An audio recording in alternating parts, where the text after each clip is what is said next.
Cricket with PS Parihar channel में आपका स्वागत है। ब्रेकिंग न्यूज है उन विद्यार्थियों के लिए जो विद्यार्थी एडेड जूनियर हाई स्कूल शिक्षक भर्ती पूरा होने का इंतजार कर रहे थे। हालांकि जैसा कि थंबनेल में यहाँ पर लिखा है, जो कहा वही हुआ और वही होगा। इसको लेकर के मैंने कल ही वीडियो बनाया था। जिन विद्यार्थियों ने देखा उनको पता होगा। एक वीडियो मैंने केवल एडेड जूनियर हाई स्कूल शिक्षक भर्ती को लेकर के बनाया था, जिसमें आप लोगों को जानकारी दी थी कि कल कुछ विद्यार्थी जैसे सीपी सिंह सिंगरौर और बहुत सारे जो छात्र हैं वो कल गए थे और उन्होंने अधिकारियों से वार्ता की थी। अधिकारियों ने कहा था कि एडेड जूनियर हाई स्कूल शिक्षक भर्ती की उल्टी गिनती शुरू हो चुकी है और किसी भी समय इसके जो आवेदन है वो शुरू हो सकते हैं। समाचार पत्र आप लोग देखते रहिए और ये देख सकते हैं लगभग इसको 8,500 विद्यार्थियों ने देखा भी था। फाइनली हमेशा की तरह मेरी सूचना एक बार फिर से 100% सही निकली और एडेड जूनियर हाई स्कूल शिक्षक भर्ती की नोटिस जारी हो गई है।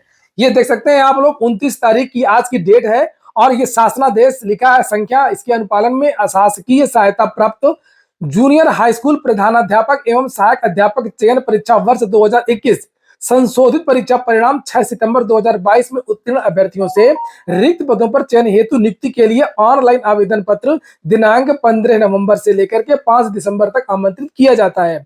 उक्त के संबंध में आवेदन का प्रारूप, विस्तृत दिशा निर्देश, समय सारणी एवं अन्य विवरण वेबसाइट पर दिनांक 3 दिसंबर को शाम से उपलब्ध रहेगा। तो ये जो इसके आवेदन है वो 15 नवंबर से शुरू होंगे। इस भर्ती में कई प्रकार के संकट के बादल आए। विद्यार्थियों ने बहुत सारा धरना, प्रदर्शन, आंदोलन किया। कुछ छात्रों के मैं नाम भी लेना चाहूंगा जिनकी वजह से ये भर्ती बनी रही, नहीं तो इस भर्ती का पता नहीं क्या होता। इन छात्रों ने कभी मुख्यमंत्री दरबार में जाकर के वहां पर गुहार लगाई, कभी शिक्षा निदेशालय में गुहार लगाई, कभी शिक्षा मंत्री के घर पर धरना प्रदर्शन किया, कभी अन्य अधिकारियों के पास। तो ये कुछ छात्र हैं जिनकी तस्वीरें आप लोग गौर से देख लीजिए। ये देख सकते हैं आप लोग, नागेंद्र पांडे भूतपूर्व सैनिक है, जूनियर एडेड हाई स्कूल शिक्षक भर्ती के लिए इन्होंने कई बार धरना प्रदर्शन और आंदोलन किए और उसी का परिणाम है कि ये जो भर्ती है आपकी, ये देख सकते हैं आप लोग तस्वीर, इसका जो शासनादेश वो जारी हो गया है। अब जो पास हो चुके हैं 42,000 विद्यार्थी, इन 42,000 विद्यार्थियों से आवेदन लिए जाएंगे 15 नवंबर से।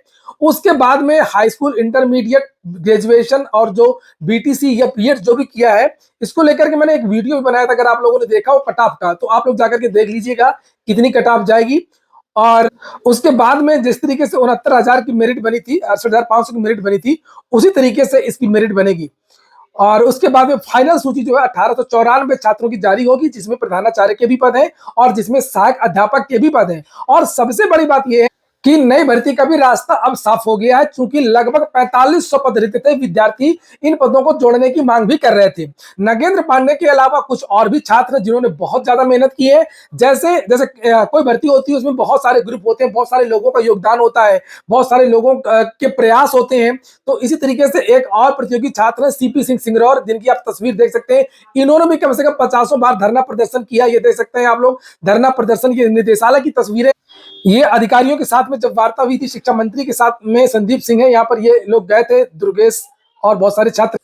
और इसलिए मैं कह रहा हूं कि हमेशा पॉजिटिव सोचना चाहिए, सकारात्मक सोचना चाहिए। इन विद्यार्थियों ने जो मेहनत किया, आज उनका जो फल है, उनको उसका जो प्रसाद है वो इनको मिला है। और सीपी सिंह सिंगरौर के साथ साथ में एक और छात्र हैं ज्ञानवेंद्र सिंह बंटी। इन्होंने भी बहुत प्रयास किया शासन और प्रशासन के पास जाकर के, अधिकारियों के पास जाकर के, और कई बार इन्होंने धरना प्रदर्शन किया शिक्षा निदेशालय में। तो बहुत सारे छात्र हैं जिनकी वजह से जो है ये भर्ती आज कंप्लीट हो गई। और नो डाउट मेरा चैनल का भी एक छोटा सा इसमें योगदान रहा है। इस भर्ती के बारे में लगातार ये चैनल सभी को अपडेट देता रहा है, सभी छात्रों को, और सरकार को भी कटघरे में खड़ा करता रहा, अधिकारियों को भी कटघरे में खड़ा करता रहा है।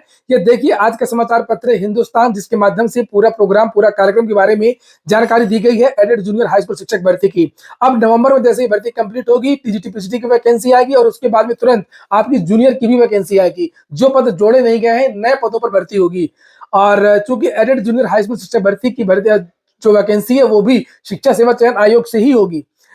और देखिए इसमें लिखा हुआ है कि इस भर्ती में स्कूल स्तर पर आरक्षण लागू होगा। इसके बारे में भी मैंने जानकारी दी थी कि जो है ये रिजर्वेशन जिला वाइज नहीं होगा, प्रदेश वाइज नहीं होगा, स्कूल वाइज होगा। सारी जानकारी मैंने आपको एक एक पहले ही दे दी थी और इसी आरक्षण को लेकर के ही ये भर्ती फंसी थी अभी तक।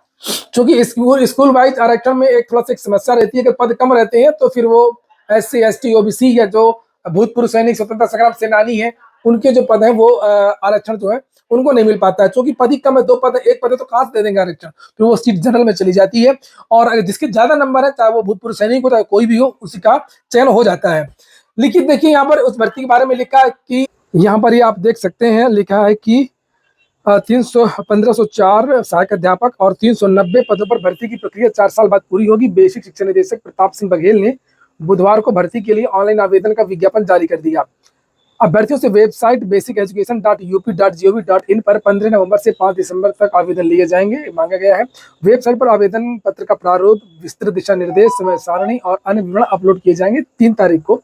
इसी के साथ लिखित परीक्षा में भी सफल 43,000 से अधिक अभ्यर्थियों का 4 साल से चला आ रहा इंतजार वनवास पूरा हो गया और शासन के संयुक्त सचिव बेसिक शिक्षा अनुभाग वेद प्रकाश राय ने महानिदेशक स्कूली शिक्षा को 19 सितंबर को भेजे पत्र में उत्तर प्रदेश मान्यता प्राप्त जूनियर हाई स्कूल अध्यापक भर्ती एवं सेवा शर्तें नियमावली 1978 7वां संशोधन नियमावली 2019 में दी गई व्यवस्था एवं वर्तमान आरक्षण नियमों का पालन करते हुए सभी विधिक पहलुओं का परीक्षण कर नियमानुसार चयन प्रक्रिया पूरी करने के निर्देश दिए हैं। 4 साल लगा दिए इन्होंने आरक्षण को समझने में, और अभी 2 दिन पहले शिक्षा विभाग के अधिकारियों का प्रमोशन भी हुआ है। इन अयोग्य अधिकारियों का तो प्रमोशन ही नहीं करना चाहिए, जिनको समझ में नहीं आता है कि भर्ती किस तरीके से की जाए, कट ऑफ किस तरीके से लगाया जाए। नोटिफिकेशन के पहले कट ऑफ लगाते हैं या नोटिफिकेशन के बाद में कट ऑफ लगाते हैं। इनको ये भी नहीं पता है आरक्षण जो शिक्षक भर्ती होती है उसका कैडर क्या है, जिला स्तर का होता है या स्कूल स्तर का होता है या जिला स्तर का होता है। ये इतने अयोग्य, इतने बेकार के अधिकारी हैं कि अब इनको क्या कहा जाए। और ऐसे अधिकारियों को तो प्रमोशन कतई नहीं करना चाहिए। कल ही आपने देखा होगा शिक्षा विभाग के लगभग 12-15 अधिकारियों का स्थानांतरण और प्रमोशन हुआ है। और नीचे और लिखा, शासन के संयुक्त सचिव वेद प्रकाश राय ने महानिदेशक स्कूल शिक्षा को 19 सितंबर को भेजे गए पत्र में उत्तर प्रदेश मान्यता प्राप्त वही बातें हैं बने रहे इस भर्ती में। जैसे लिखा है 17 अक्टूबर 2021 को इसकी लिखित परीक्षा कराई गई थी। हाई कोर्ट के हस्तक्षेप पर 15 नवंबर 2021 को परिणाम घोषित होने के बाद कुछ अभ्यर्थियों ने कम अंक मिलने की शिकायत करते हुए याचिकाएं कर दी थी।